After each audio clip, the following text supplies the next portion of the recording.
Mà xuống cả mà xuống bên trong treo cả thì nó mừng sẵn lạiจึงใต้เลยnó mừngจึงไทยเดี๋ยวนะเมื่อในวันที่19เลยที่9ปีก็เลยสอแหงไป19ค่ะข้าวยาม10 โมงเนี่ยนะจึงไทยผมขึ้นในเนี่ยมามังยากันเนี่ยทั้งข่าวไทยยัดหนุ่มเนี่ยเนาะก็มีข้าวยามตัวตั้นเนี่ยเนาะก็มาอบมาลาดลองการบ้านการเมืองการทั้งเนี่ยเนาะก็ครับผมขึ้นในเนี่ยครับมาโดยหัวข้อข่าวข้อที่1เนี่ยเนาะบ่แม่คนเมืองทุ่งเมาเอาโคของกินย่ำแรงเงินจอยแถมก็ซึกตับซึกสึงได้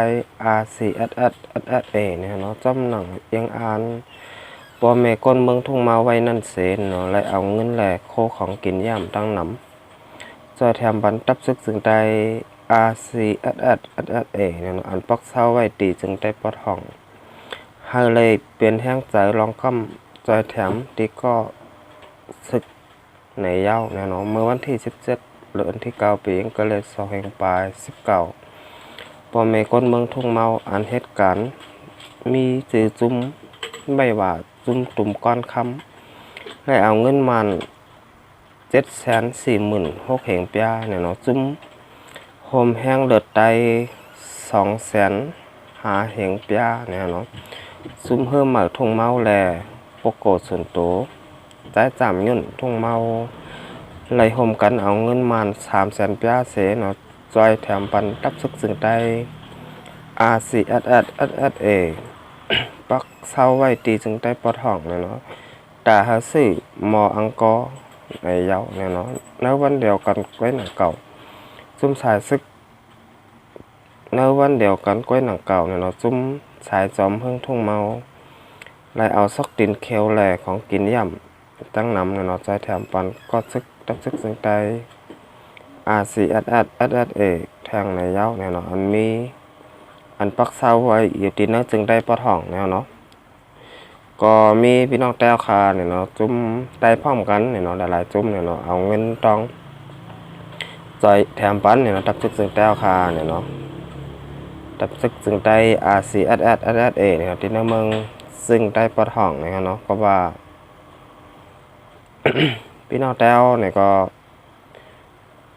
ตีเป็นจุ่มแต้วคาเนี่ยก็มีไว้ตั้งนำตั้งหลายเนาะกำนันได้เอาเงินตองมาจอยแถมบันเนาะให้เป็นแห้งใจให้เป็นแห้งใจเนาะปันตับซึกซึ่งแต้วคาเนาะ RCSS ให้เลยมีแห้งใจตาเต๋ต่อสู้ผู้เขียนกว่าวันตาเมื่อนานั้นเนาะก็เลยหับแห้งใจเนี่ยตีพี่น้องซุ่มใจพร้อมกันที่ในเมืองซึ่งได้ปอทองเขาขาตั้งน้ำเนาะออกค่ะกับในข้าวขามาโดยทางหัวข่าวข้อที่2เนาะ ซุ่มป้องกันเนาะป้ายปิ่งหยาของเสียคนจึงได้ RCSSSA เนาะจัดเฮ็ดปางกลุ่มเกี่ยวรวยการป้ายปิ่งหยาเมื่อวันที่18เดือนที่9ปีก็เลย2แห่งปลาย19ค่ะซุ่มป้องกันป้ายปิ่งหยาของเสียคนจึงได้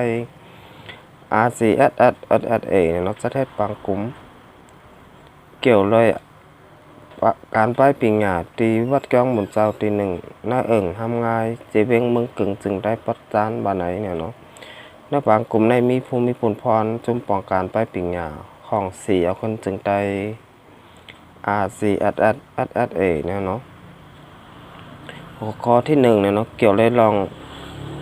เสียนไม้เงินออกเนาะข้อที่2ลองเฮ็ดโหหุบการงานพร้อมกูลองเนาะข้อที่3แผนการสอนเด็กไล่เก็บเอาเนาะ4การอุปเปิงกุมทิ้งและการออนโหเนาะ5การเปิงเองตัวเก่าอีกตั้งลองผูกซ้อมเนาะข้อที่6เนาะแห้งใจและการต่อสู้อย่าให้ย้ำกันวันไหนเนาะบางกลุ่มในจุ่มป้องกันป้ายปิงหยาของเสียขึ้นจึงได้ RCSSSA เนาะซ้ายก่อนวันเนาะเจ้าติบแสงภายการลุ่มการอุปเปิงคอมมตีป้ายปิงRCSS อีกตั้งโฮนาคู่ผู้หมายผู้ก้อนห้องเห็นการสอนผมตั้งเสียงผู้คนฮอตมี 30ก่อนในเย้าเนี่ยเนาะอันนี้ก็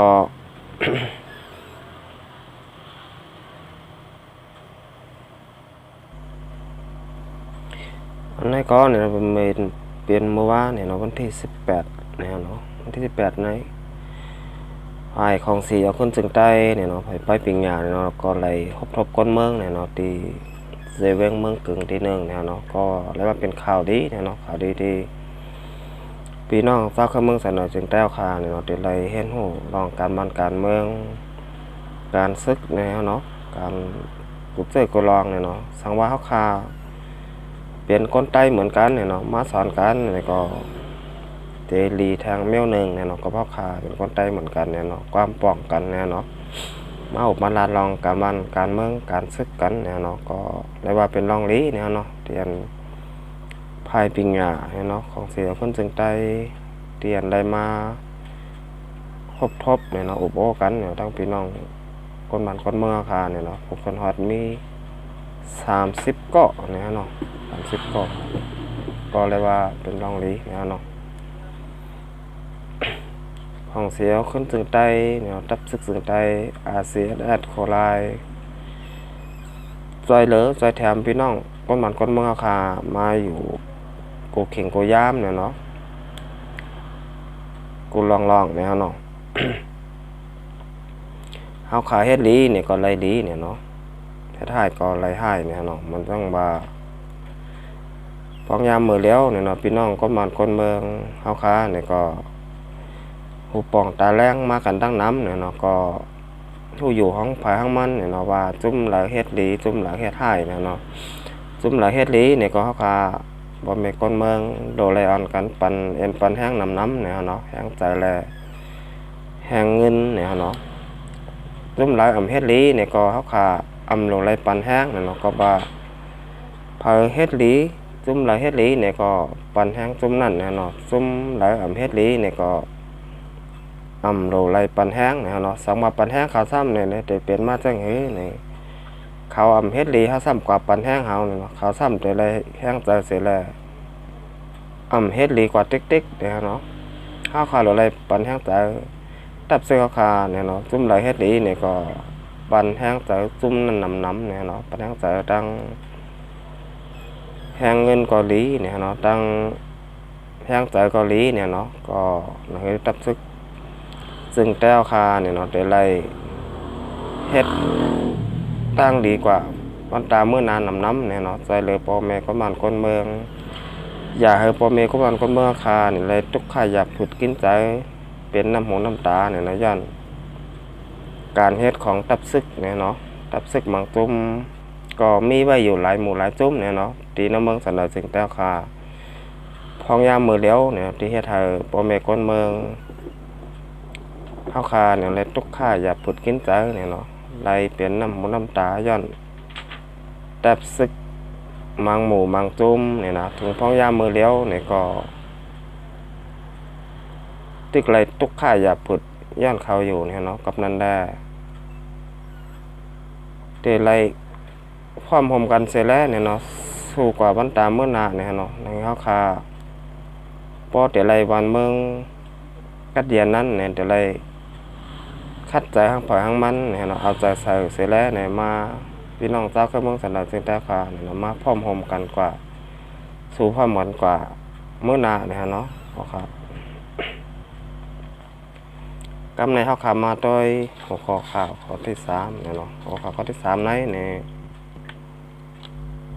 อันไหนเป็นข่าวลี้เนี่ยเนาะข่าวลี้ครับ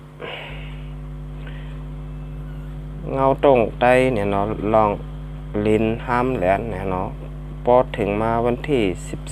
12เดือนที่10ปี2แห่งปลาย19ค่ะข่าวยาม7 โมงกลางค่ำเนี่ยเนาะเด้ปุดเนเงาตรงตีวัดกูเต่าเนี่ยเนาะสีพุ่มเนี่ยเนาะอำเภอเมืองเชียงใหม่เนี่ยเนาะก็เดือนนาในเนี่ยเนาะเดือนตุลาคมเนี่ยเนาะวันที่12เนี่ยเนาะตีวัดกูเต่าเนี่ยเนาะเด้เปิดเนเงาตรงใต้เฮาเจิงดินห้ามอายเนี่ยเนาะเตียนเป็น ดับซึกซื้อแต้วค่ะเนี่ยเนาะ RCSSSA เป็นก้นเฮ็ดออกมาเนี่ยเนาะก็มาเข้าห้องหนังเจอมือ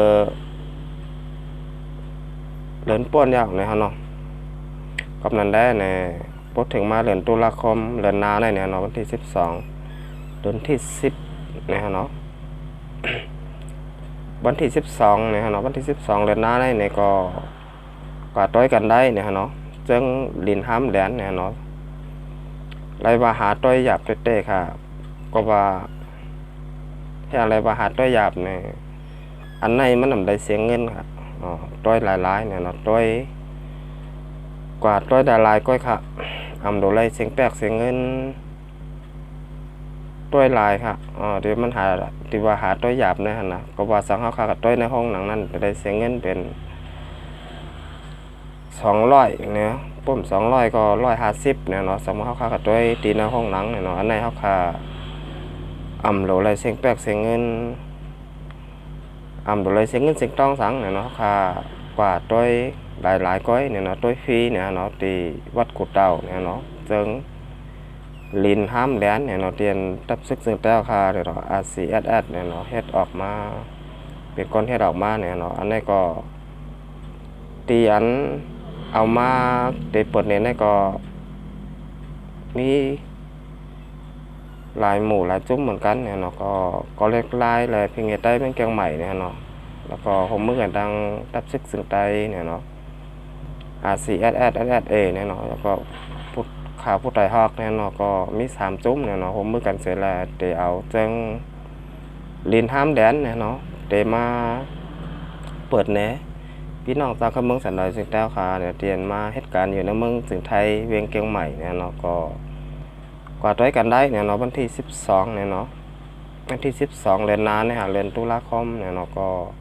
ข่าวยามกลางค่ำ7 โมงที่วัดกุดเต่าเนี่ยเนาะพอมีขายามโตตันเนี่ยก็พวกไข่ต้อยเจิงแต้วคาเนี่ยเลยว่าเป็นเจิงเรื่องแรกเนี่ยเนาะเตียนตับซึกซึ่งแต้วคาเนี่ยตับซึกซึ่งใต้ RCSSSA ให้ออกมาเตียนเขามาสายเนี่ยนะเมืองซึ่งไทยเนี่ยเนาะก็เป็นจังหือเนี่ยนั่นพวกไข่โหเนี่ยก็โหลไล่อ่อนกันกว่าต้อยห้างผายห้างมันเนี่ยเนาะสังวามไรกว่าต้อยเนี่ยก็เตรียมหูเนี่ยเนาะว่าเจิงในเป็นจังหือเป็นไว้จังหือเนี่ยเนาะครับก็ยันฝากครับพี่น้องแต้วค่ะเนี่ยเตียนมามาโดยคลิปวิดีโอเขาจะยัดผมยาวเนี่ยก็กดติดตามบันน้ำเนี่ยเนาะช่อง YouTube เขาหนุ่มใจล้างเคอเนี่ยเนาะครับก็อำนาจสูตรเนี่ยก็ยันสู้พี่น้องแต้วค่ะเนี่ยเนาะที่อยู่ในเมืองถึงใต้เลยนะเมืองถึงไทยอะไรอยู่ดีกินบ้านเนี่ยเนาะเหตุการณ์อะไรขึ้นยาเหมือนสูงอะไรมีเงินมีคำกันกูก้อนเนี่ยเนาะครับมาสังกัด